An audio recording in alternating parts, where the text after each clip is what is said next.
YS Vivekananda Reddy హత్య కేసులో దొరికిన దొంగలకు జైలు శిక్ష తప్పదని టీడీపీ మాజీ మంత్రి బోండా ఉమ ఆరోపించారు.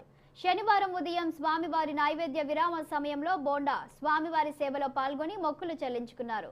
దర్శనానంతరం ఆయన మీడియాతో మాట్లాడుతూ నారా లోకేష్ మొదలుపెట్టిన యువగలం పాదయాత్రకు వైసీపీ ప్రభుత్వం అడుగడుగున ఆటంకాలు కలిగిస్తుందని, పాదయాత్రలో లోకేష్ ను మాట్లాడకుండా మైకులు, స్టూళ్లు లాగేసుకుంటున్నారని మండిపడ్డారు.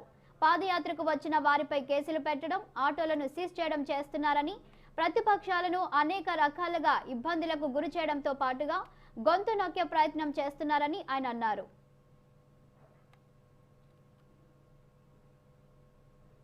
మొదలుపెట్టినటువంటి యువగళం పాదయాత్ర తెలుగుదేశం పార్టీ ప్రధాన కార్యదర్శి అడుగడుగున ఆ రోజు నుంచి కూడా అడుగడుగున ఆటంకాలు పలుకుతూ ఆఖరికి మైకులు లాగేయటం, స్టూళ్ళు లాగేయటం, వచ్చిన వాళ్ళ మీద కేసులు పెడతాం, ఆటోలను సీజ్ చేయటం, అనేక రకాలుగా ప్రతిపక్షాల గొంతు నొక్కుతూ ఇవాళ రాష్ట్రంలో రాక్షస పరిపాలన, వికృతమైన పరిపాలన కొనసాగుతాం.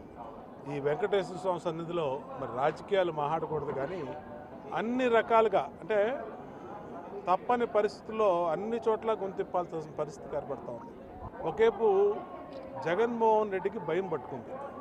ఇంటికి వెళ్ళిపోతున్నామని ప్రశాంత్ కిషోర్ ఇచ్చినటువంటి సర్వేలు కానీ, అలాగే ఆయన సొంతగా చేయించుకున్న సర్వేలు కానీ అడుగడుగున ప్రతిపక్షాలని గొంతు నొక్కేదానికే పార్టీ ఆఫీసుల మీద దాడులు, తగలపెడతాలు, చంద్రబాబు నాయుడు గారి పర్యటనని అడ్డుకోవటాలు, తూర్పుగోదావరి జిల్లాలో పెద్దాపురం, జగ్గంపేట పర్యటన విజయవంతమైనాక మరి అనపర్తిలో ఏ విధంగా ఆయన్ని కూడా Z+ కేటగిరీలో ఉన్నటువంటి ఆయన్ని 8 కిలోమీటర్లు లైట్లు తీసేసి నడిపించారు.